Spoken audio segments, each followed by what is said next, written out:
Welcome to the Fantastic Mr. Podcast, a podcast about movies. Since there's only one, and we just started it, right? Yes. Just kidding. There's several. My name is Justin Strange, and I am living in Memphis right now. I'm originally from Arkansas. I'm a huge lover of movies. And then on here, we have Jake Kramers. And then we have my good friend Zack Briggs on with us as well. What up? So pretty much this podcast will be about movies, but not just about like movies, but like the film universe, I guess, if you will. So we will talk about movies. We'll talk about, mainstream stuff, but we'll also talk about like techniques in movies and all that good stuff. So we won't just stick to movies. We'll stick to filmmaking in general. Yeah, film adjacent. Film adjacent. I like that. That's what we should have called this podcast. Screw the Fantastic Mr. Podcast. It was film adjacent. Nope, we stuck with it. You guys okayed it. I'm good. Let's start with some movie news. Sound good, guys? Sounds Let's great. do it. Okay, so let's start with this thing about The Rock is making another video game movie. So do we know the other video game movie he did? Doom. Rampage. Yes. Yeah, Doom. I forgot about Doom, to be honest with you. I was looking for Rampage, but Doom is one of them. That's for sure. Unfortunately, am I right, guys? Yeah. I'm just kidding. I've never seen it. I've only seen the first person thing where you see him killing people. That's all I've seen. Like the one that people code onto printers and everywhere. What year was that released? Doom. Do you remember? Early 2000s, I'm guessing. I don't know. We can look it up. Movie or the game? That's the great thing. No, the game was released way before the movie came out. Yeah. Let's look. Doom. Oh yeah, this is it. It came out in 2005. And it's rated R. I didn't know that. Huh. Makes sense. I've actually never seen this movie, to be honest with you. Okay, so he's making another video game movie. It says Dwayne "The Rock" Johnson is working on another video game movie. During an interview with Men's Journal, the 49-year-old professional wrestler, God, he's 49, wrestler revealed that he's set to star in another video game adaptation. Quote, "I can't tell you which game in particular we're doing, but there will be an announcement this year," he said. "We're going to bring one of the biggest, most badass games to the screen, one that I've played for years." Any speculation as to what it might be? Let's think about what video games have hulking massive protagonists. Well, the one I'm thinking of, do you want to go first? You want to go first, Jake? Go ahead. I don't have one. I'm opening the discussion because I think Okay. whatever he's going to do, he's obviously What going about to you? be a character. What about you, Zach? What do you think it might be? Or what do you... I kind of want to say Halo. It's not going to be Halo. It's not going to be Halo because they're already making. They're already making the TV. Well, It's already it's a a series. It's a series. Paramount Plus series. Yeah. My first thought was like, so I was telling my friend about this. He said I hope it's Punch Out. And I thought that would be kind of neat. I was like, but I bet it's going to be something newer like Call of Duty. And then because Punch Out, the character, the protagonist is tiny. Little Mac is. Well, he doesn't have to be the protagonist, but I bet he's going to be. he's So going to be my okay. thinking was Gears of War. I think that's a possibility, but he has that build Yeah, to be either Dom or What is the main character? Marcus Phoenix. Marcus. And the reason I think maybe Gears of War is because he's huge, and those guys on that freaking game are huge. Have you played They're that game freaking- before? They're like inhumanly huge. It's kind of crazy. I played the first one in was it like the early mid 2000s and as excellent Yeah, score I played them the campaign's all. fantastic. I haven't played. I played a little bit of the first campaign with my friend. We did the co-op, but I've played all the multiplayers, just not really the campaign. So I don't know. That's my thinking. So Yeah. and apparently the Spider-Man No Way Home's entire script is now online. I don't know what that means to you guys, but I was just telling Zach before we started recording that I would love to have just like a physical library of scripts. I have a digital one, but I would love to, and that would be a cool addition to the script, like the script library. I want to know is it an actual shooting script or is it just a transcript from the completed film? I bet it. Because part of my enjoyment when I read scripts is seeing what was actually changed during production. What scenes were cut short, what were extended, what was ad-lib, how did the writers describe scenes? That's what I enjoy comparing to the film. I actually sit down, I did this with Django Unchained. I actually sat down with Tarantino's script and I read it page for page as I watched the movie. And it's surprising what stays the same and what, sometimes what changes. And if it's just a transcript of a film, I don't know, that deflates. Yeah, it'd still be cool to have, but I agree. I think because I was telling Zach as well before you got on, Jake, when I was getting my master's, we had to read full length feature scripts, and the two I read were Scott Pilgrim versus the World and American Beauty with Kevin Spacey. So American Beauty, it was kind of neat because I watched the movie after reading the script, and a lot of it had been changed from the script to the movie. But then with Scott Pilgrim, it was all the same, and it was really cool because to see how have you guys seen Scott Pilgrim versus the World? Yeah. Okay, well, it was really cool to see how Edgar Wright describes things in the movie on the script. It was kind of neat. All right, next up, have any of you seen the Percy Jackson movies? I saw the first one. That's what I saw. Was not thrilled. Was not good. And that's not even as a fan of the books. Like, I think I read one of the books. It's just not a good movie. Yeah, one of my students was telling me that the books were really good. I haven't seen any of them. I've seen the first one, and I fell asleep during it. Yeah, I fell asleep during the first one. But Disney Plus is moving forward with a Percy Jackson and the Olympians series. That's cool. They might actually give it the depth that it needs. Because I heard from all my friends who have read the books, a lot of them were just upset how shallow the movie felt versus like the in-depth character creation of the world that was set up in the books. Well, so it would be good. Oh no! Flush that world. There we go. Okay, so let's go ahead and do a disclaimer real quick. We are not in a studio. We are doing this podcast over Zoom. So if you hear some hiccups in the internet connection or whatever, it's all Jake's fault. I'm just kidding. But we're just three broke guys who grab some mics and we love film. I mean, yeah, basically, and so we're like, screw this, and we all three live in different states. So Jake is in. Can I say it, guys? Yeah. Jake is in Arkansas, and Zach is in Texas. So this was the only way we could do it. So sorry. The wonders of the internet has brought. Blame ISP for any issues. Yeah. So sorry in advance to anybody who is listening if we have a listener. Lastly, Mortal Kombat 2 has been reportedly greenlit. So you guys remember the Mortal Kombat movie that came out last year? Did you see it? I did, yeah. What did you think? Yeah, I did. I mean, the story is okay. I don't care for the fact that they did like a pre-tournament thing, but I think that's what the director was going for, was a pre-tournament, tournament, after tournament type trilogy series. And so I really enjoyed the CGI and the fighting in it. But I mean, that's Mortal Kombat, right? Yeah, they kind of harken back to some of the old sayings from the video games, like finish him and all that. Yeah, the only thing I don't care for is the fact that they brought in like characters from several games. So you got the general, what is his freaking name? And then Natara, like they're from like Deception and Deadly Alliance, I think, one of those two games. So like 5 and 6-ish. And then you have Cabal, who was in 3, and then you have, Jax, who didn't show up till 2, and it's just like a mixture of all these different characters in the first movie. I don't know. I thought that was kind of weird, but what are you gonna do? That's why I don't make movies, I guess. My relationship with Mortal Kombat series is getting grounded for half a week when my mom found us playing it one night from a friend's video game. Like, he brought his PlayStation over, and Xbox. And and my mom found us playing it, and that's essentially my entire relationship with that series. That sucks. About 6 hours worth of just incredible fun, and then it was all taken away from you. all taken away.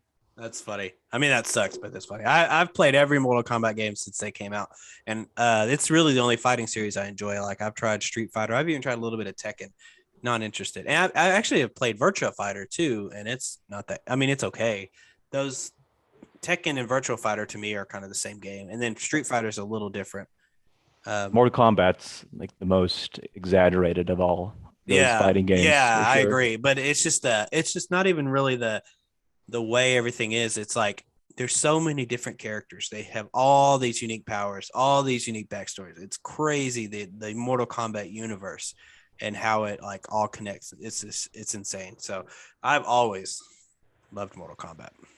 All right. Well, so earlier I mentioned that every week somebody will head the episode. So the first week is going to be our good friend Zack here. And go ahead, Zack. Yes, we're going to be talking about movies, the experience of going to a theater versus streaming. Now, I'm going to take you guys back to like the early 2000s when Star Wars Episode 2, Attack of the Clones, and Revenge of the Sith came out. Remember my mom calling me and saying, "Oh, Zach, I won a couple tickets to see Attack of the Clones at the for the midnight showing." So I was a little kid and I'm pretty excited. I have the VHS 1995 pre-specialized editions with all the bad CGI box set. So I was a Star Wars fan since I was came to this earth pretty much. But anyways, the experience of going to a movie kind of was set in stone for me when I saw Attack of the Clones because I went into the theater and there's like so many people dressed as Jedi, Sith, and had never seen something like that before. And during the movie itself, like I think specifically the scene where Yoda's jumping around with his lightsaber and using the Force, and just the audience reaction to that Dope. was so energizing. I'd never experienced something like that before. And I feel like in depends on the theater. And I've seen forums where people in different countries they don't have energized audiences. It just maybe a few claps here and there. But at least in American theaters, for the ones I've been to for certain movies, people love to react. And that's something that I think you really can't get in the same way if you're watching a movie or even a TV show at home. Mm-mm, But I I agree. don't know what you guys think about the experience regarding movie theaters and the streaming as far as overall emotions that you feel and the camaraderie.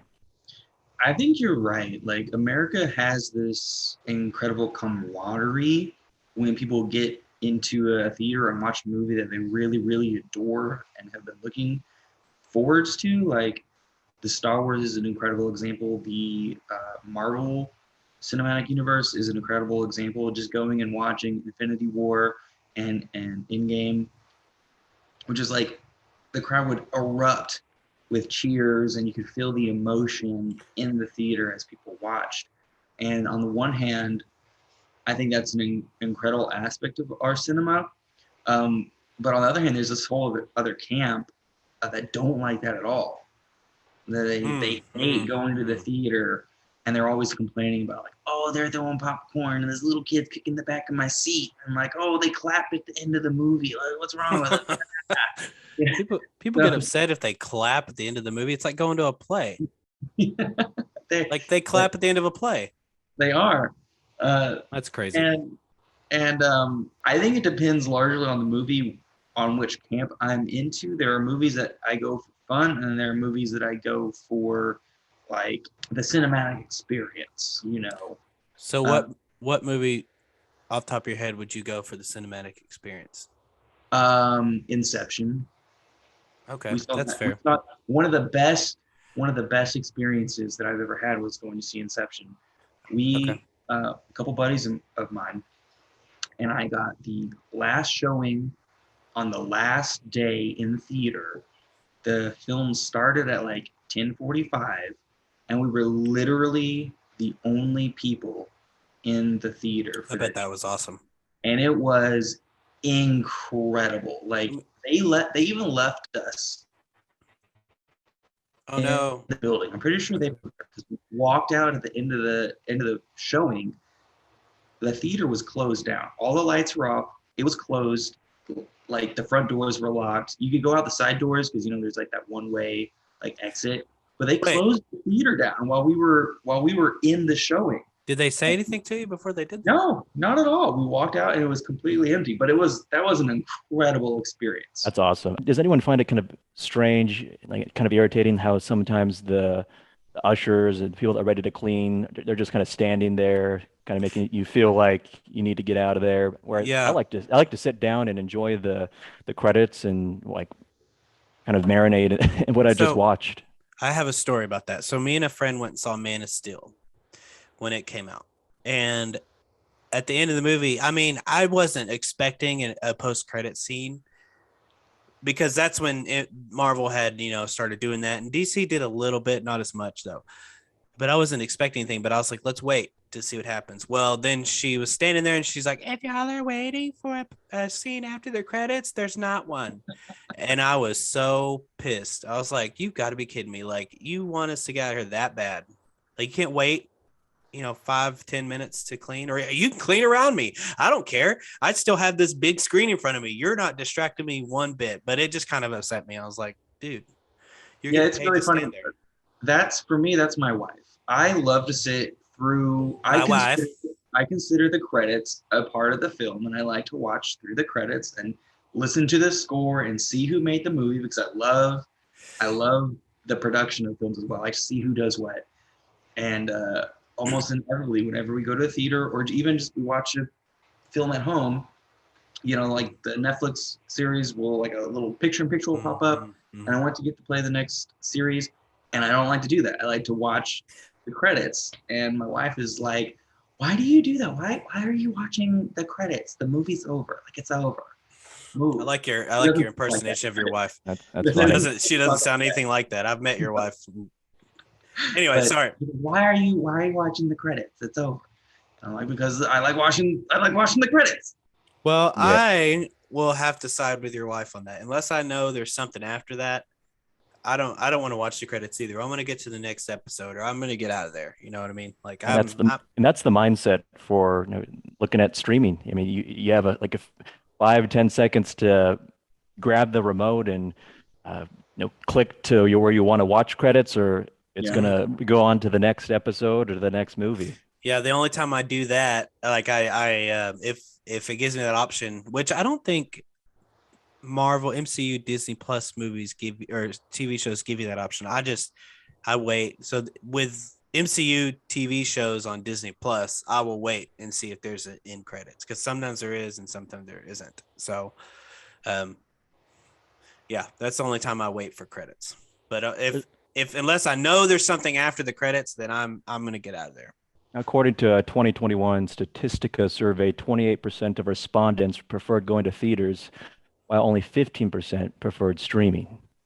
Wait, However, in June 2020, mid-pandemic, only 14% of respondents still preferred theaters, whereas 36% of respondents now preferred streaming. What's your reaction to that? well, let me go ahead and just say that I preferred theaters throughout the pandemic. Unfortunately, for a long time, you couldn't go. And when things started opening, the first thing I did was go to the movies, and I saw the New Mutants. But streaming was, of course, unfortunately, our lives for a long time.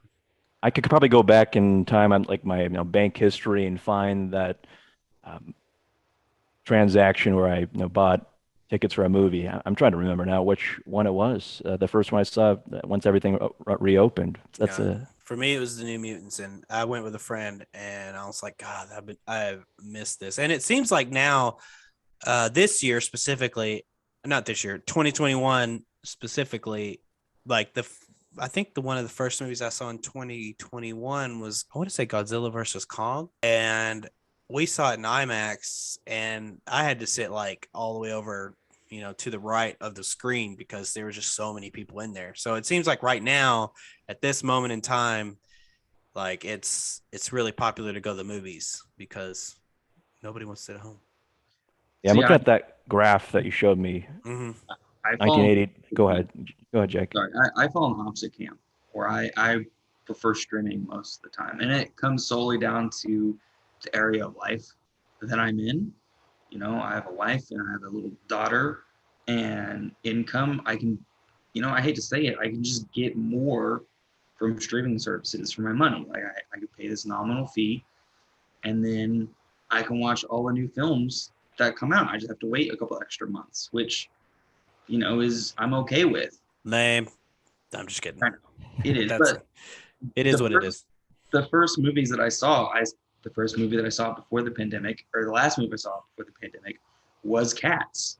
That was in 2019, and then I went through the entire pandemic, and the only movie I've seen in theaters since then was Spider-Man: No Way Home. That was the only movie that dragged me out into the theaters, because otherwise I can see if I'm looking at my finances and I see like what I'm going to spend the money on, I can say, oh well, I can wait a couple extra months and I can watch these 15 films that I want to see for $12.99 a month, or I can spend $12.99 and see one film.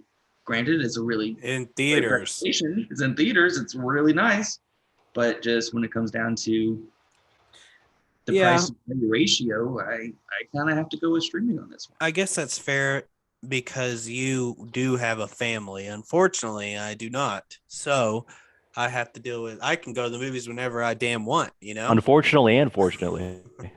Oh yeah, I get you have the freedom to do what you want. Mm-hmm. But I think, and I like to think. Let me rephrase. I like to think that even if I were married and had kids, I could still have that freedom. But then again, like I said, I like to think that. Not necessarily might not happen. I don't know, man. I haven't had a girlfriend. I'd feel guilty. In years. I wouldn't feel guilty. That wouldn't bother me one bit. I'd just be like, I'm going to go to the movies. It's only going to be 2.5 hours and I'll be back, So I don't know. I like to think that if I did have a family and stuff, I could still do that thing that I love, which is to go to the movie theaters versus streaming. Yeah. So 1980 to 2020, you could see this graph from Statistica that you provided, Justin. Just the ticket sales from 1980 to 2002 are going up. There's an incline there. Then from 2002 to 2020, you see it drop, and then suddenly, obviously, when the pandemic hit in 2020, and theaters were closed for a large chunk of time. I mean, there was that whole question of, are movie theaters going to be coming back? It's not even a question of if streaming, like streaming wasn't even a part of that equation. We were just wondering, are theaters going to come back, and is streaming going to be potentially the new norm? Well, I mean, people remember the old days of theater. People thought maybe that movie like cinema would kill live theater, but there's still plays that happen. I don't think streaming is going to be destroying the cinema industry. Well, if anything, as James Gunn put it, I read an article. He said having streaming is what keeps the interest alive in movies that people may not have seen in theaters. It's like, I was gonna say counterintuitively, I actually think streaming is going to help films in theaters, because they now, and you already see already, they already advertise films as only in theaters. Like, you're only going to see this in theaters, and so they're actually using that as a premium to advertise these blockbuster films that are coming out. So actually, I think for the people who are dedicated to films, it's actually going to push an audience in theaters, and the demographics of who's in the theaters may change. People like me who aren't able to, or are more casual viewers, will probably choose to stay at home and watch streaming services, whereas the more dedicated cinephiles are going to go into the theaters and see it on the big screen. Yeah, I would put myself in that camp of the dedicated cinephiles. And the last movie I went and saw was Licorice Pizza in theaters. Then before that was Spider-Man: No Way Home. And of course, there's like two completely different movies. I will say I had a lot more fun during Spider-Man: No Way Home because, for one, I was with my students, and two, I mean, come on, it was Spider-Man: No Way Home. You're definitely the cool teacher. That was the first time I audibly cheered in theaters, even during Endgame. During Endgame with Cap and Thor's hammer? Even during Endgame, I was like, this is so awesome in my head. but I wasn't showing it. I was just watching because I was just like taking it all in, you know. But with Spider-Man, I think it was a little different just because I started watching those movies. I think the first one, what did come out? 2003, 2002? Spider-Man, the original Spider-Man. 2002. So I was probably like 15, 14 or 15 when that came out. So just think 15 years of Spider-Man and then Spider-Man No Way Home comes out, you know? It's But like then kind of a culmination of I all mean, those years. You just have to let what something out. yeah. And Yeah, that movie was granted there was more Avengers stuff to take in over 10 years of the MCU, but I don't know, with Spider-Man, I have more of a liking towards Spider-Man. I've always loved Spider-Man. So when that movie came out, like I'm just like, yeah, whoa, yeah, like the whole time. And then with Licorice Pizza, you know, that's a whole other movie. And it was a really good movie, but you know, it was a Paul Thomas Anderson movie. I was there. I was like, I've never seen a Paul Thomas Anderson movie in theaters. I'm gonna go watch it. And it was a good movie. If you guys haven't seen it yet, you should watch it. Yeah, I see it's playing where I'm at. The Mhm. last movie I saw was A24's Come On with The Green Knight. Joaquin Phoenix. What is it called? Come On, Oh, the black and white drama. I don't even know if I know what you're talking about. I'm But not I familiar with that. like me some Joaquin Phoenix. It was yeah, Green Knight was pretty good too, despite it was like one of the strangest films I've seen. But I enjoyed it. Is I that got That's the? one of the movies that's on my to watch list. I want to see it so badly. I wanted Oh, to here it see is. it in theaters and just didn't get the chance. How was And Come On, Come On? It was good.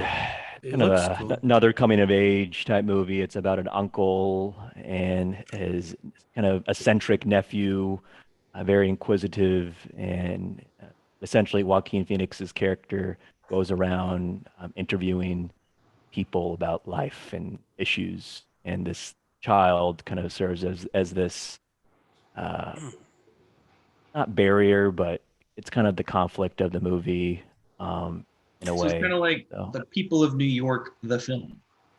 I guess, yeah.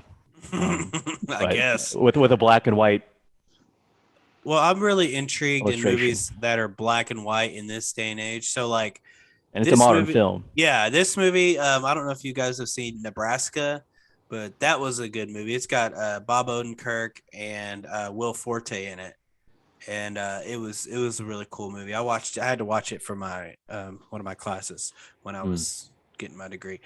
So And then you can't leave out one of the biggest ones here recently, Mank. oh yeah, Thank you. Mank was Yeah. okay. And then the Justice League, you know, of course they do bring out they make those black and white versions. So like Logan and the Justice League where you have those black and white versions, but I didn't watch them. And Mank, Black and wasn't White that version exclusively Netflix? was my favorite. I think Mank is exclusively Netflix. Have you not Yeah, seen that? yes, I have. Okay. But to the point, streaming, it's brought about these great exclusive movies that have the quality to be in theaters, like Mank. There's several others, You know, there I'm was sure. a movie I watched the other day. So I streamed a TV show called Archive 81. If you guys haven't seen it, it wasn't bad. Kind of took the whole demon cult in a different direction, right? But then after that, I watched this movie called The House on Netflix, The and House. it's a stop motion animated film, but it revolves around it's three stories that revolve around this one house, and the first story is freaky. I was like, man, this is scarier than Archive 81, which is about a demonic cult. And then I was like, and then the second one, so the first one is like this family they're kind of poor and they Yeah. live in this small house and they get this opportunity to move into a bigger house, which is the house, right? But they have to kind of follow whatever the builder is like this artistic guy and they have to follow what he wants, right? If in order to live there, they kind of have to do what he wants and he changes everything. So like the kids in this movie, they fall asleep in one place, they wake up and something completely different's around them because he's changed everything overnight. Anyway, Sure. I don't want to spoil it for you, but the end of that story is kind of crazy. And then the second story is just about this he's a mouse, I believe. Yeah, he's a mouse. And he's trying to sell the house. He's staged it and fixed it up so that he can sell it. And Wait, then like freaking what's that movie with the mouse? I don't know. Tom and Jerry. It was like from the 90s. No, it was like the 90s. There's this mouse and like these Stuart two Little. guys. No, they're trying to sell a house. They have a house. Oh, that sounds like And- Mousetrap. Yeah, Mousetrap. Yeah, it sounds like Mousetrap. I think that's what it's I called. don't remember that. They just do like a Art Nouveau version of Mousetrap. Well, hang on. Mousetrap movie. I'm looking it up real quick. I'm pretty sure. Mm. 1997. Two guys buy this house and they try to flip it, or they inherit it or something. And there's a mouse in the house. And they try to get rid of the mouse. Mouse Hunt. Mousetrap is a video game or a board game. Mouse Hunt is what you're thinking of. Two dumb inheritors are determined to rid their antique house of a mouse who is equally determined to stay where he is. So yeah, that's what you're thinking of, Mouse Hunt. That's one of those forgotten 90s movies that That's a blast from the past. You just like brought back a flood of memories. I'm gonna put. Okay, so I'm gonna add forgotten 90s movies to our Dope. list of episodes. Anyway, what we're talking about, guys? Sorry. This The movie. And so, but the mouse is like he's like a person, so he's walking on 2 feet. He's using a cell phone, and they cuss. He cusses like all the time, and it's crazy. It's rated TVMA, or at least it was on IMDb, rated TVMA. And the third movie, or the third story, excuse me, is just about this girl who's inherited the house and she's using it as apartments, but nobody's paying her rent, and she's continuously trying to fix it up because it's an old house at this point. And she's continuously trying to fix it up, but nobody's paying her rent, so she can't. But the whole big twist is there was this huge flood, and she's like the only building that is above water right now. So they're all pretty neat stories. If you haven't seen it, you should check it out. It's a Netflix original. It's just stop motion animated. So, Interesting. if you like stop motion, I saw that and I was like, yeah, I got to watch this because I love me some stop motion. I mean, hence the fantastic Mr. Podcast. I think it's a subject for another episode, but streaming has gotten really, really good here recently. Well, it's also gotten really, really overwhelming, and it's getting to the point of saturation. What do you mean in terms of all the options out there? Yes. So everybody's doing it, and it's my friend of mine and I have talked about how somebody's going to make bundles of all these. A company's going to come in and make different bundles of. So it's kind of like Sling, you know. Sling is streaming, but it's still cable, but you still have to purchase it in bundles to where you can get like a sports package or a movie package or whatever. Like Cabal or something like that. Yeah, and they're going to sell you, let's say they're going to do Netflix, Hulu, let's throw a random one in there, Paramount Plus, 5 of these random streaming services, and say, we'll give you this bundle for this much, and we'll give you this bundle, or we'll give you all of them for this much a month. It's going to be like cable. Yeah, it's kind of the argument. Just the cost of all these streaming services, if you have so many, it's becoming just as much as cable. Well, what do you guys have as far as streaming goes? I have Hulu, Live, with the HBO Max add-on, and then I also have Disney Plus, which is actually I upgraded, so I got the Hulu package that has the add-on for but Disney you also Plus. have So I have ESPN Plus too, right? Yeah, I already had that, I think. But yeah, that was also one of the additions. And then I share Netflix with my parents.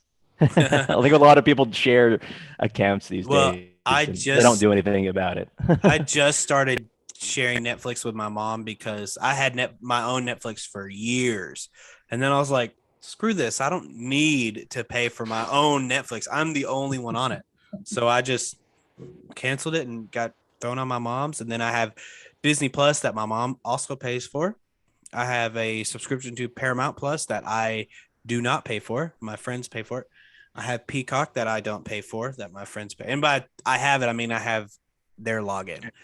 The only thing I pay for right now that I can think of is Hulu, because when I was in college, there was this deal going on where you can get Hulu, Showtime, and Spotify for $5 a month. But since then, it's back to $12.99. But I still have Hulu and Spotify. Yeah, that's what we've got. So yeah, so I was like, heck, this is still a good deal with Hulu and Spotify. I'm like, I love Spotify, so I was like, I'll keep it. And so I think that's all I own right now. What do you have, Jake? We've got kind of the same deal, various shared accounts, but we've got Disney Plus, Hulu, Oh, and I have Peacock. HBO Max. I'm sorry. Go ahead. Peacock. We had Paramount Pro, but it was just so buggy. It's a bad Yeah, application. I have We deleted that. I agree.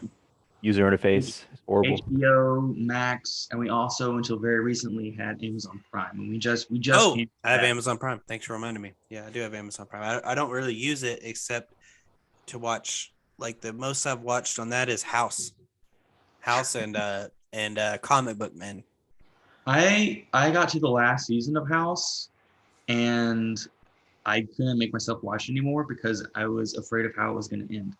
Oh, so you don't even know how it ends, I don't know how it ends. dude? I'm like halfway through the last season, and I just That last episode is so good.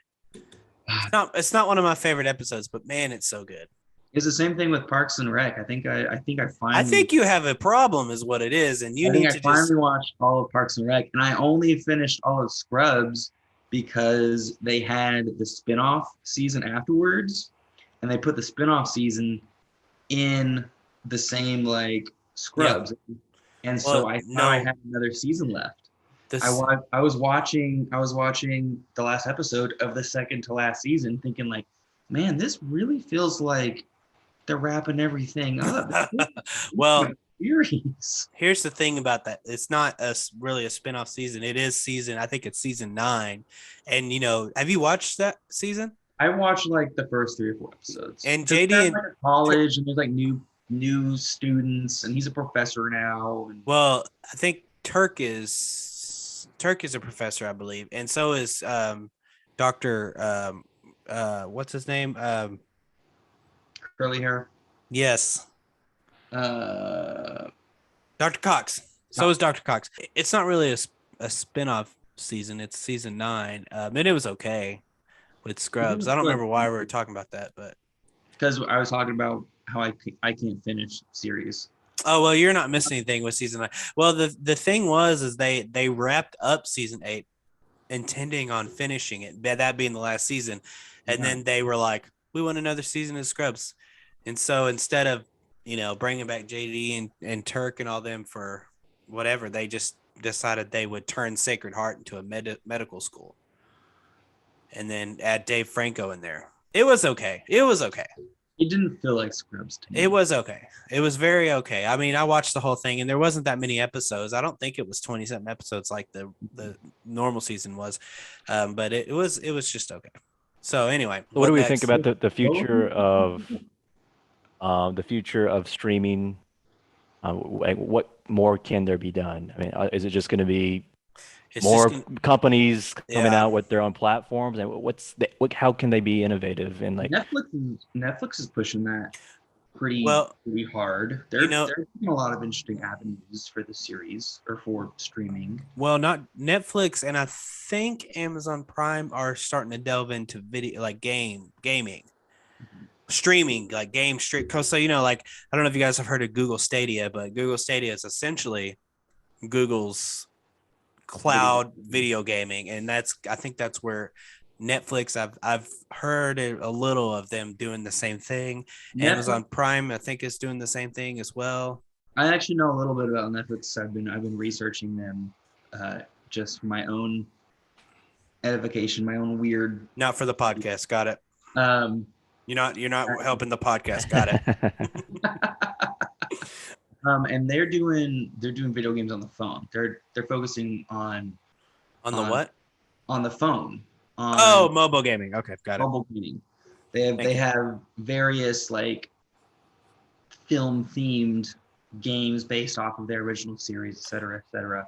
But what I think is interesting that they've done a couple of times is doing branching television, whereas you watch and then you actually control what happens in It's called like a choose your own adventure type It's like a thing. choose your own adventure. I think that's probably where, if it goes anywhere, that's probably a solid direction that it's going to go. We Because with how well productions are putting together these multifaceted, multi-film universes with all these different actors and scenes and fake scenes and separate commercials and stuff specifically to avoid spoilers and things like that.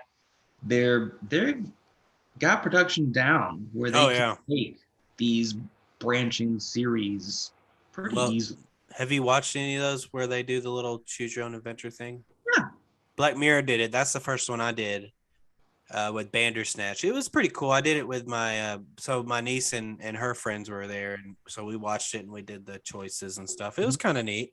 I mean, now it'd be okay if I didn't do another one for the rest of my life, but I mean, for that one time, I was like, this is pretty cool. I'd be okay if if they did a couple more and then someone was like, let's do this. I don't know if I'd ever do it on my own. But I could see where they get audience participation where like you get to the finale of a season and they're like, what do you think should happen? Oh my God. I think that would, Should we kill Robin? I think that would, oh, I don't know if that would fly with some people, because a lot of people like It's a choice. Closer. But the issue is, it's like any movie out there where they leave it kind of open and they're like, we just want the audience to decide. It's like, no, we want you to decide because I'm watching your movie. I don't want to have to decide how it ends, how I think it ends, I mean, I get why they do it and it's not a bad way to go, but I don't know. I think that would hurt more than it would help. But I could be wrong. I could totally be wrong. I've been wrong before at least once. I've been wrong a lot more.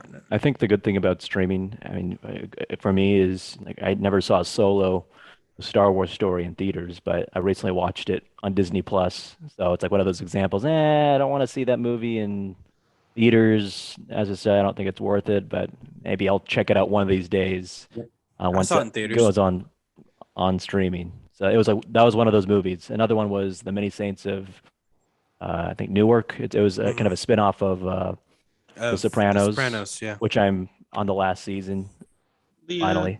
The Uh, Gabagool. The Gabagool. The Yes. Gabagool. I don't think It's we one- have that. Get him the Gabagool. That's from The Office.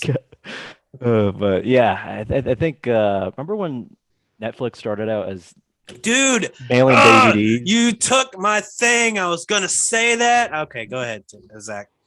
Yes, I remember. My parents still do Well, DVDs along with streaming. My parents still do the DVDs. They still get like a random ass DVD like once a month. And yeah. and they don't even like pick their films. The Netflix, it just kind of uses the algorithm and they're like, Yeah. oh, you like action slash, because they love Korean drama. They're all in on Interesting. the Korean drama. And so they'll just get like a random DVD of like Korean. Here's a Korean drama. What was that? What was that one Right to you. American Korean American movie that came out last year? Took place in Arkansas. Oh, Took place in Yeah. Had the guy from Walking Dead in it. yes. Mm. Oh, You talking about Stephen Yoon? Yeah, Yeah, I know what you're talking about. that was a good movie if you've seen it. No, but it was an Oscar nomination, and I believe it's a Hulu original, or isn't it? I saw it in theaters. Minari. Oh, okay. What is it called? Minari. I'm probably butchering the name. Minari, yeah. Minari. Yeah. Yes, I forgot that it took place in Arkansas. Man, that's where I'm Yeah, from. and the writer's from Arkansas, and it's based off his childhood. I think they actually filmed in, might have been Oklahoma somewhere. And when they went to Little Rock, you could tell that they used very minimal city shots to identify. I don't think it probably was even Little Rock. No, they probably just said they were in Little Rock. Yeah. They, what was I going to say? Oh yeah, back on the Netflix DVD stuff. So I never did that. I never did Netflix until it started streaming. But my friends did both. They did the Netflix DVDs and streaming because sometimes there's things on Netflix, the DVDs, that you can't get on the streaming. So that was the first time I had seen the Star Wars movies, any Star Wars movie. They got them on DVDs through Netflix. Wow. So that's how the first time I saw them. And then so in college, I'm going to give you a little backstory and then get into the meat of this story. In college, I was at my friend's dorm at Henderson State, and um, we were watching. We were thinking of a movie to watch, and we were like, let's watch a really bad one. So, can you guess what movie we decided on? And I bet I've mentioned this before. Star Wars Episode 1? No, no, this has nothing to do with Star Wars now. Oh. So the movie we chose was The Human Centipede. Oh God. And we watched it, and it was bad. But then we found out they were making a sequel. And so I was like, okay, guys, we got to watch this. And the only way we could find it were through Netflix DVDs. So we got it, and we watched it. And then I found out they made a third one. Of course, I didn't use Netflix DVDs for that. I just got it on Amazon, I think. And I watched it. And then I saw they had a trilogy box set Blu-ray. And so I was like, I'll take it.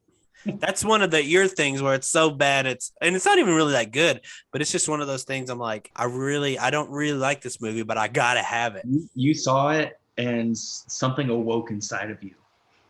No, not really. Well, maybe a little bit. Not like the need to make a human centipede like in the second movie. You don't get a full 3D DVDs and a full box set of the Human Centipede if you don't have something like. I just like. I don't know what it is. Like, I don't know what it is. I have no urge to go out and make a human centipede, but those movies are just so different and so gross that I'm like, yeah, I gotta have these. It's like watching The Room. Before we even get on here. So anyway, that's my story about Netflix DVDs, everybody. Another streaming versus going to the theaters topic. Have you ever felt like you just wanted to leave the theater because the movie's so bad? I feel like it would be less of a, I guess, I don't know. You're spending all that money, depending on how many people are going with you, and all the concessions you buy.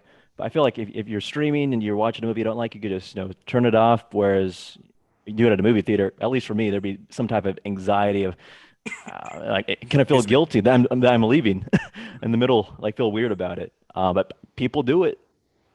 Yeah, I have never gotten to the point where I want to leave, but I don't really think I've sat through a movie where I'm like, I gotta go. Wonder Woman 84 would have been that movie for me had I seen it in theaters. I would have walked out. I don't think I would have walked out. Because I didn't finish it on streaming. It was so ridiculous and campy to the extreme. I couldn't get through it. I finished it. I watched it on HBO Max, but I think if I were in theaters, I'd be like, man, I kind of wish I would have waited for that movie. Mm-hmm. I would have finished it in the theater too, but I was like, man, I'm glad this came out on streaming because I probably would have waited for it to come out on streaming. Or I would have probably bought it because I'm that kind of person that buy a movie just because it's a DC movie. What are your thoughts on Sony I mean, obviously, there's none of the Spider-Man movies are on Disney Plus because Sony has the movie rights. I wonder if that's ever going to change. You think? No, not anytime soon. No. Nope. As long so MCU, the MCU only has rub your little hands on the Spider-Man. We'll never get him in the MCU. Well, he's in the MCU. He's just not on Disney Plus. Not on the Disney Plus. So I think they only were allowed to make the movies. Everything else is Sony.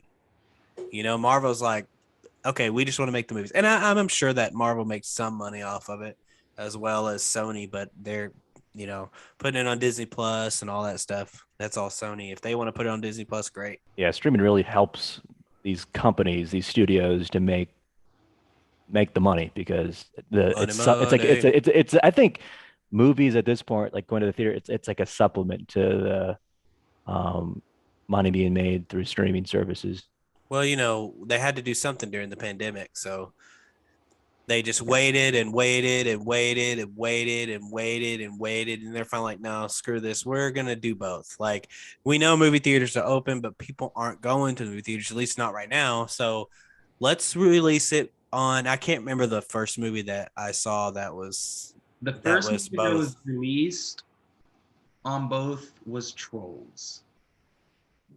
Yeah, because there was a huge issue with that, wasn't there? Yeah. With whoever made the movie, they didn't. What did they have the issue with? They didn't want it on I just don't both. think they wanted it Yeah, on streaming, I do remember that. which is ironic considering like it's a toddler movie, like it's for Yeah, children, but and the guy's you like, know, children are gonna watch that. on the big screen. On the big screen, only in theaters. Yeah, whoever made it, I had this great professor I in think it was college. Paramount. That's almost who I said, but I That was was like, the distributing company, I think. I'm gonna double check that. yeah, I had this great professor in college who just remembered every fact about movies and when they came out and all this stuff. And I was like, man, I wish I could do that. Like, I forget super easy as far as some of that stuff goes. Yeah, I have to say I enjoy going to the movies, but there are those benefits to streaming as far as TV shows especially, you know, binging. So the first show I can think that I remember binging on Netflix was The Office. And that was only when there were 6 seasons on it, and I binged it in like a week. Which one? The British one? No. Okay, let me just say something about the British Office. Like everyone who's on The Office, the American show, they all apparently have seen the British Office and they love it. And so when they found out there's an American show, they had to be on it. And I was like, I tried to watch the British Office and it was funny, but I couldn't bring myself to finish it. It's got that super dry British Well, humor. you know, and it's not just British comedy because I like the IT crowd. The Oh, IT yeah. crowd's hilarious. Like I think that show is so funny. And there's other British things that I really like. Just with the British Office, I was like, this is funny. I just don't. And then the American Office is just like way up here for me as opposed to British Office. I don't know. Maybe I'm just crazy because I seem it seems as if I'm the only one that doesn't really care for the British Office. I didn't care for the British Office either. I didn't care for the British Office either. I think I watched the first 2 episodes, and I just couldn't get past it. It was very cringy, Yeah. very very uncomfortable, like supremely uncomfortable to watch. I got to like I don't know the first 4 or 5 episodes, and I was like, there were funny moments, but Did you how about the In-Betweeners? Have you seen that show? No. Have you seen that show? I thought you've seen it. No, I haven't seen it. It's a What's the name? bunch of delinquents, basically. They're high school students. It's just like a comedy, really. Yeah, and America made their own version of that, which is absolutely terrible. Yeah. Well, usually they don't. Like America tried to do it in a American version of the IT crowd with the dude who plays Moss, and I forget his name off the top of my head, but the guy that plays Moss, I think it's Richard Ayoade. Yeah, he just came over. And then he came over and did the American one too with Joel McHale, and it never went past. They didn't even order a season. They filmed the pilot, but that was about it. But it was like the American Office. The first episode was like a shot for shot remake.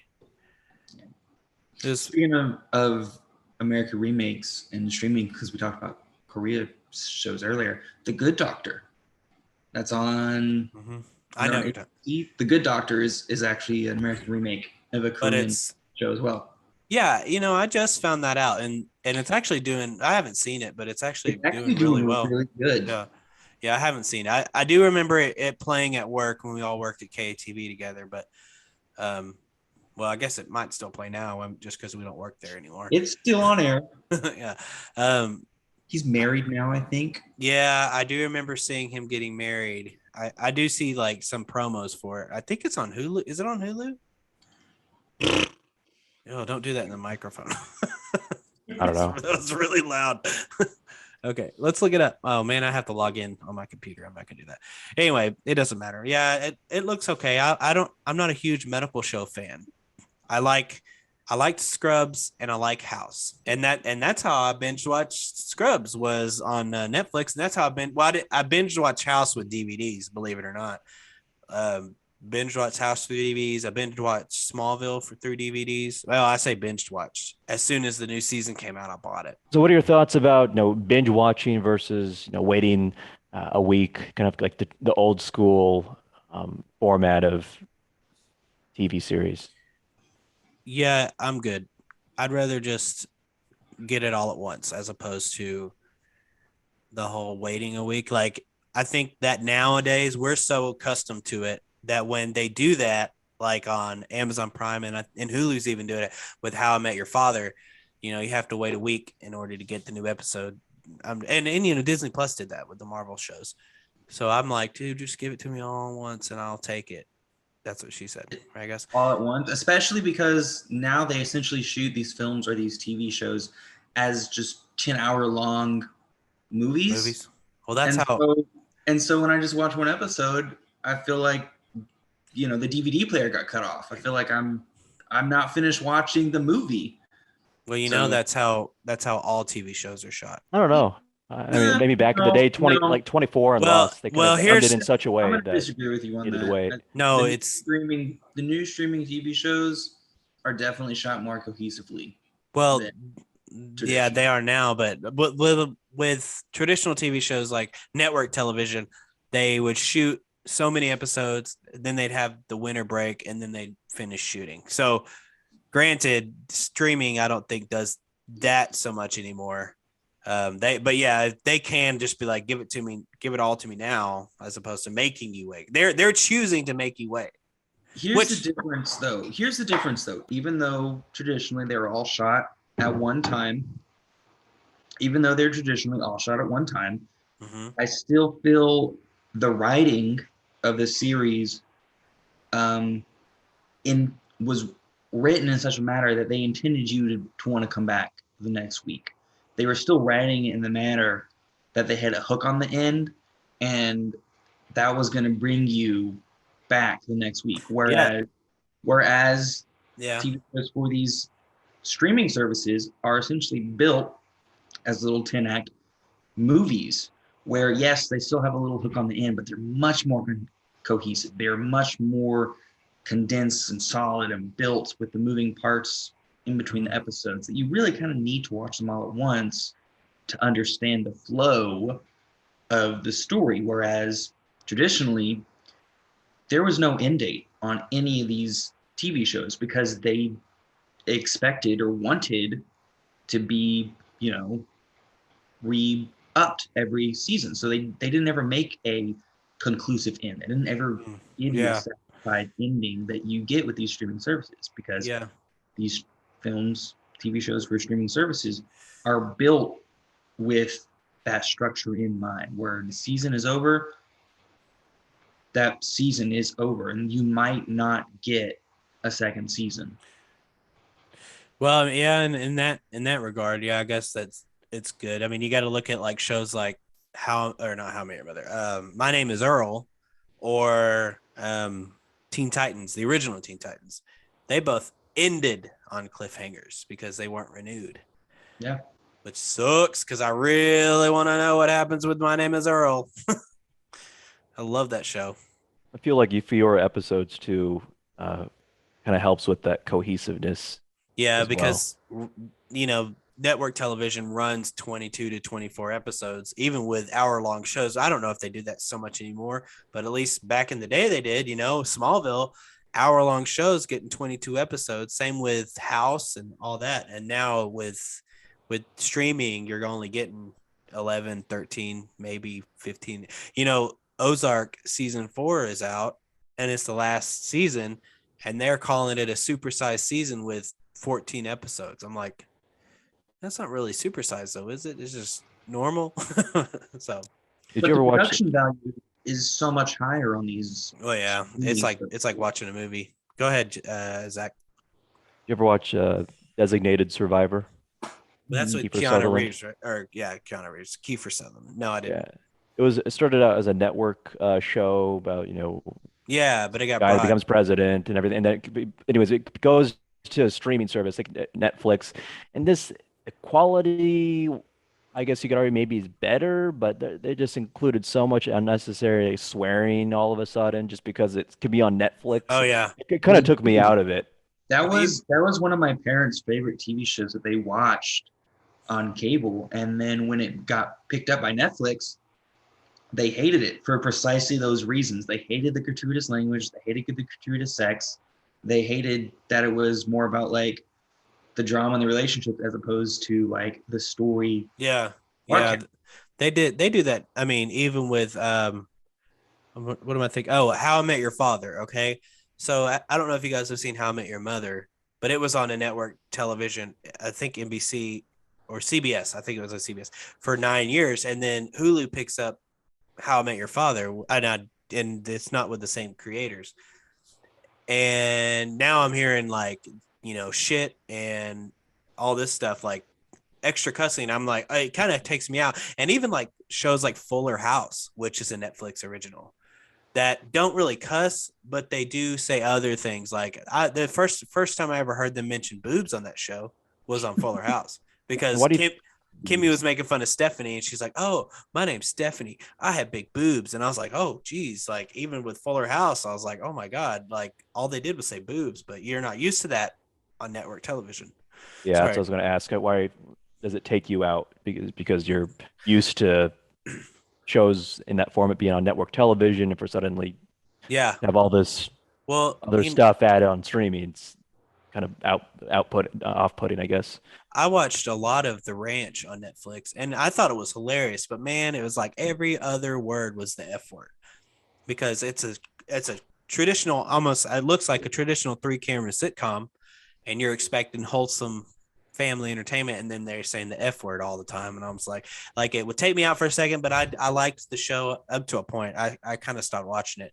I thought it was really funny. And then Danny Masterson got taken off, and I was like, okay, it's not as funny anymore because he kind of made it funny for me. Ashton Kutcher's okay, and then they added Dax Shepard later, and so I don't know. It had its ups and downs, but it was just like F word after F word after F word, which I'm not really offended by the F word or anything. It's just Certain shows they can jive better with that type of language if it doesn't seem like it's put in there for the heck of it. well, you mean like shows like Ozark and shows like Shameless. So I don't. Well, no, maybe not Shameless. I don't think Shameless Breaking is Bad. okay. Well, both those are on. I believe both those are on Netflix network television. But I'm thinking of like Ozark, which is a Netflix original. It cusses all the time and stuff like that, but it makes sense because it's Ozark. You Mhm. know. So, but then you got shows like The Ranch, which is a comedic sitcom, and you're like, you guys can stop with the F word as much. Like it's okay. I'm not gonna stop watching this show if you don't say the F word as much. I don't know. It's like I don't know if you've seen Titans on HBO Max, Mm-hmm. but I've seen a little bit of it, not the very much. show's all right, but if they include like language just to Because seem they cool, it can. seems like Because they can, man. yeah, It's it what it just feels is. very out of place. It's like But I you think know I think the rated R format is good for DC. for the tone, yeah, Yeah, for yeah. DC, but not necessarily, you know, Marvel, unless it's like something hardcore like Deadpool, and Logan, and what other rated R Marvel movies are there? Deadpool There's and not too Logan. Well, and Blade. I'll say many. Blade. Yeah, Blade is one of them. But I mean, it's not an MCU. Well, neither is Deadpool or Logan. I think Moon Knight might have a mature rating. Really? I That'll be don't a first. On Disney Plus. It's a Disney Plus show. Yeah. But I'm excited for Moon Knight. That's a whole other conversation. I'm super excited. I don't care for Oscar Isaac, So, but I'll watch Moon Knight. do you think streaming can get away with a lot more? Filmmakers feel like they could have maybe not more freedom, but they could take more risks versus when it comes to movies that Yeah, debut on the big screen. I think so because it makes me think of like video games where The Legend of Zelda would come out on a console, and it's the Legend of Zelda we know where Link is going out to save Zelda, right? But then you got um, the Legend of Zelda Link's Awakening on the Game Boy, which goes in a whole other direction. But because it's on a handheld, it's okay. You know, that's kind of what I think of with that. So I think they can take a little bit bigger risks as far as, and it puts some maybe weirder stuff out there or whatever because it's on Netflix. I think they have more freedom. Simply the fact that they have more eyes and more advertising dollars, like Netflix, and they can take the chances on like a few flops because when they make a series that is a hit, it's a hit. It goes Mhm. off and it takes care of any of the losses that they might have had I mean, yeah, throughout I the mean, year. look at Cowboy Bebop that just came out and they already said we're not making a season 2. And then you got shows like, I don't know, House of Cards was kind of the first big one that came out as far as Netflix goes. And that was like one of the first originals from Netflix, if I remember correctly. And then Stranger Things. People are all over some Stranger Things. I like So you. And I then haven't. on the movie front, Don't Look Up. I think that's the greatest, That's what we were just talking or about. like the most viewed film. We were talking about that before we started recording earlier. Yeah. I I haven't haven't seen seen it it yet. yet. Yeah, it looks interesting. I haven't seen it yet, but it is on my watch list. I think I'm starting to warm up to the idea of Netflix movies because when movies started coming out on Netflix, I equated it to straight to DVD Yeah. films. B movies. Yeah, Which, so let's be honest, for a long time it was. that's It was. yeah, but then I kind of caved whenever the Ted Bundy movie came out with Zac Efron. I was like, okay, I'll watch this because I like Zac Efron. I'm not afraid to admit it. And also, I like things about serial killers. Sue me, I'm a basic white bitch, you know. So I like stuff like that. So and it's starting to get to where like I'm getting when they start becoming Oscar nominations like The Irishman, which I still have yet to see only because of the runtime. Um, The Irishman and stuff like that, where they're nominated for Oscars. I'm like, okay, Netflix, I'll watch some of your movies. Calm down. Or that Like, one, that recent Western film with Benedict Cumberbatch that's on Netflix. That's gotten like rave reviews as well. I think some award nominations as well. Maybe it won some at the latest, was it the Golden Globes. Golden Globes? Yeah. Well, I think, guys, we can probably start wrapping it up here. What do you think? Yeah, I guess any last thoughts about Okay. the divide of streaming and movie theaters, or do you think there is going to be a day where Streaming one just takes over. streaming just takes over with, as we kind of said earlier, movie theaters aren't going to go away. I mean, they're kind of needed, I Yeah. feel like. Well, I teach high Hollywood, school students, and 99% of them don't go to movies unless their friends are, unless it's like an event. So I think, once they get to a point where they start, spending their own money on things, it's going to be because, they watch movies on their phones. Yeah. I'm like, how the heck can you do that? How can you sit there and watch a movie on your phone? I really don't even watch them on my iPad, and that's a bigger screen. The only time you'll ever catch me watching a show like on a device is because I'm not in front of my TV. Yeah. I'm at school and I have downtime, so I'll turn on a show. Or when I was enrolled in school and I would get to class early, sometimes I would turn on a TV show on my iPad. But as I white noise, more yeah, so. pretty much because I would do work. And so, yeah, my thinking is that there's still going to be movie theaters. There's going to be movie theaters, but it's not, I don't know if it's going to be real, real close, I think. I I mean, think I think um I actually kind of have an off the wall opinion. I think they're gonna blend a little bit and how in do you mean? in the form of the metaverse and VR helmets.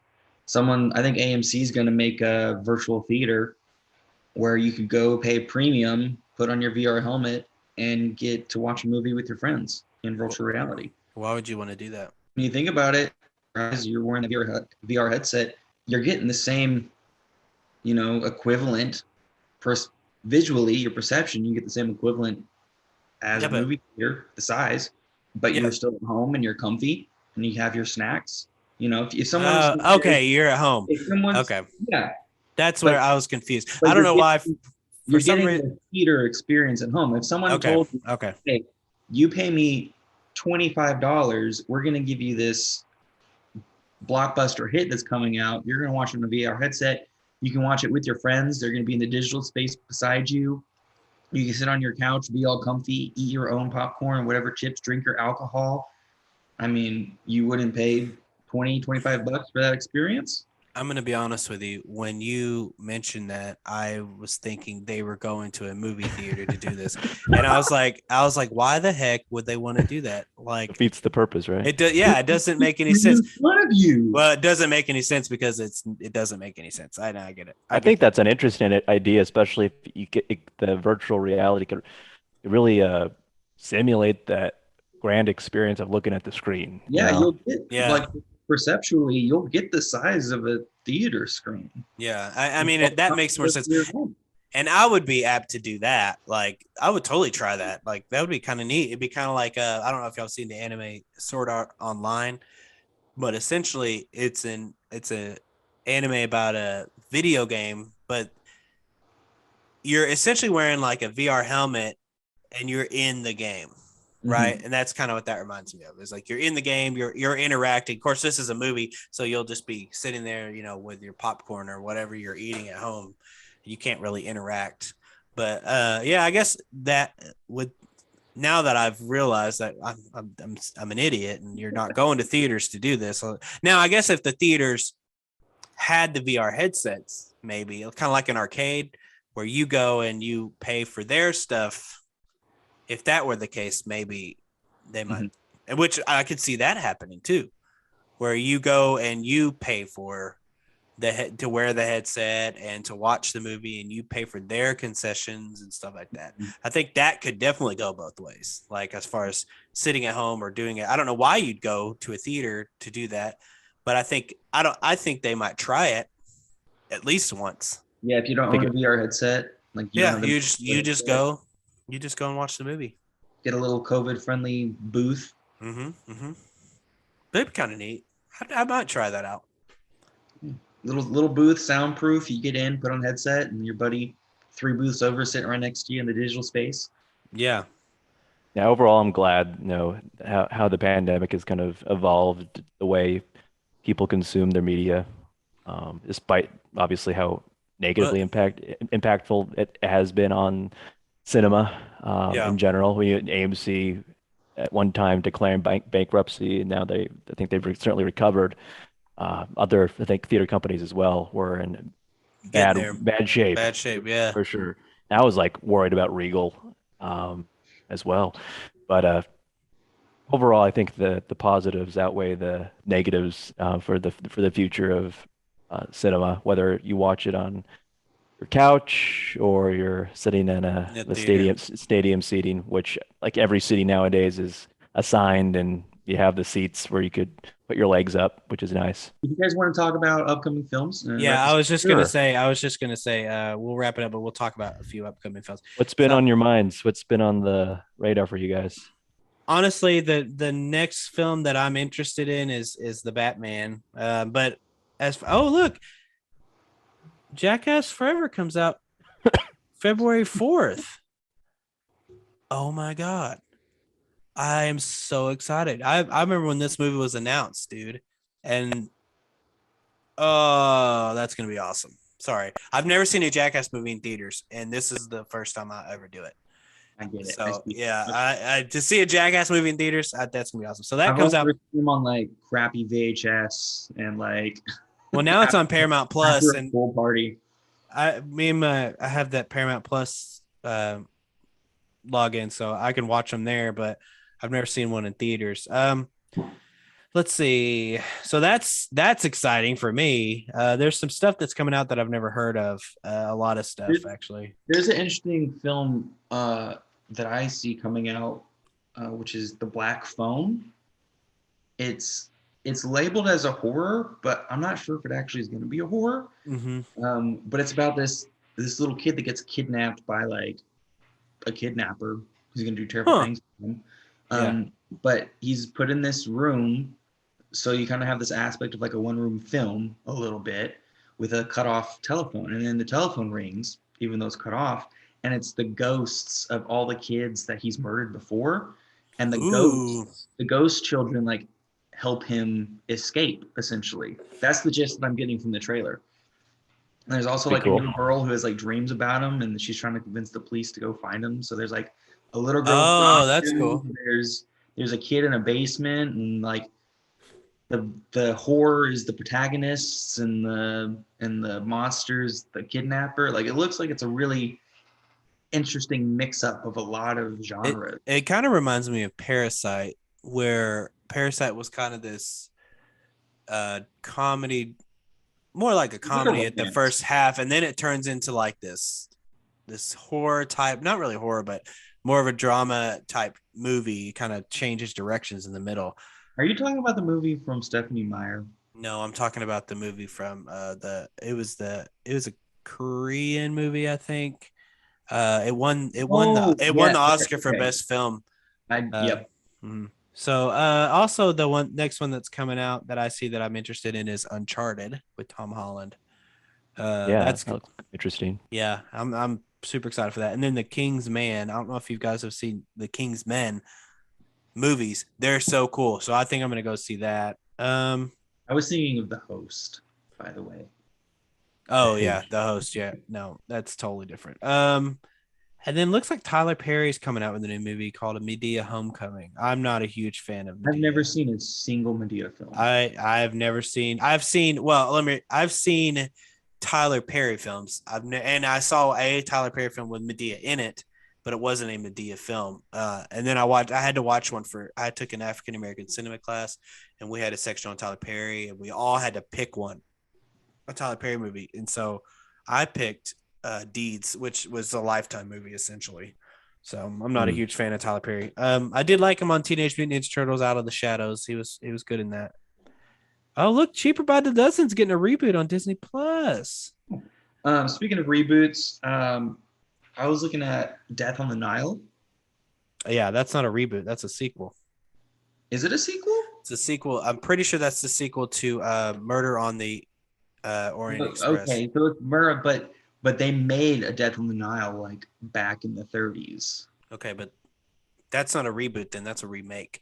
So it might not be a Okay. yeah. So my words, I got a little conflated, but they're remaking Death on the Nile, which that looks Okay. like pretty good.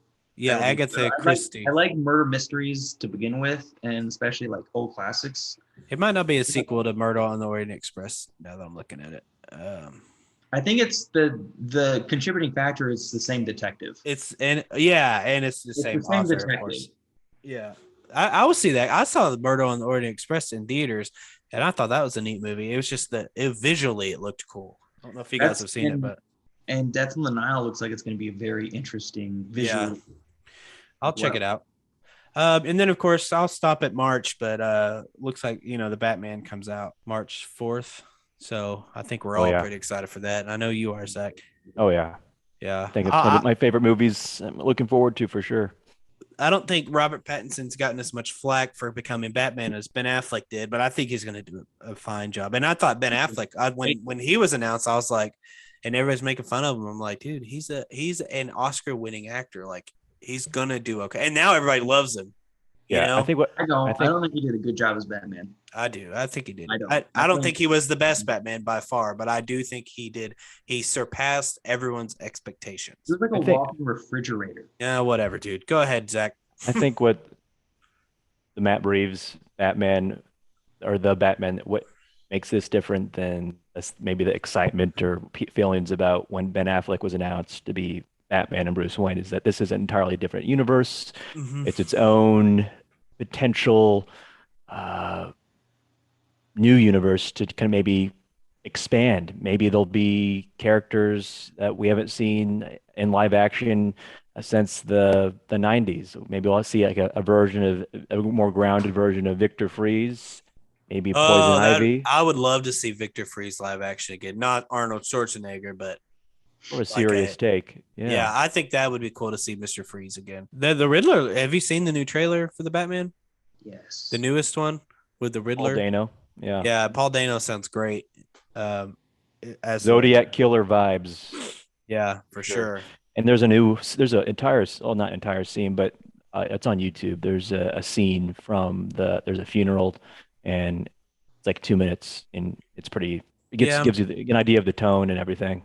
Not a huge fan of watching like pre-released clips from movies that are coming out in theaters. I like to just be Does it spoil surprised. it for you a little Yeah, bit? I would rather just watch the trailers and then watch the movie. I'm not a big fan of movies like. Oh, Guillermo del Toro is coming out with a new Pinocchio for Netflix. Oh goodness. I don't know if I I showed you the heard trailer. about It looks really cool. It's a stop motion animated movie. It looks really neat, and I'm totally down for some Guillermo del Toro, man. So Shape of uh, Water. yeah, The Shape of Water. That was a good movie, man. That was a cool movie. I mean, of course, Pacific Rim. Didn't he do? Did he do? He didn't do Pan's Labyrinth, did he? Was that I don't know. Guillermo? I don't know either. Let's look it up before we end, because if we do happen to get listeners, I don't want them to be like, yeah, idiot. Guillermo del Toro. Okay, yeah, it was. I bought that as a Criterion Collection thing.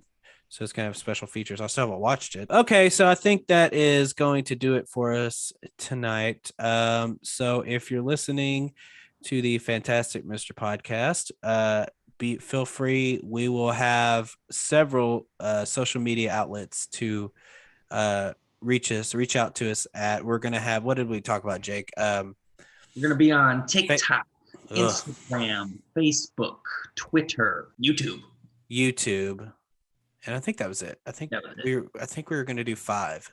Yeah. So I'm going to be honest. I don't know what. I'm assuming it's going to be the Fantastic Mr. Podcast. So you can reach out to us there. And if it's not, if it wasn't going to be, it is now, because I just said it.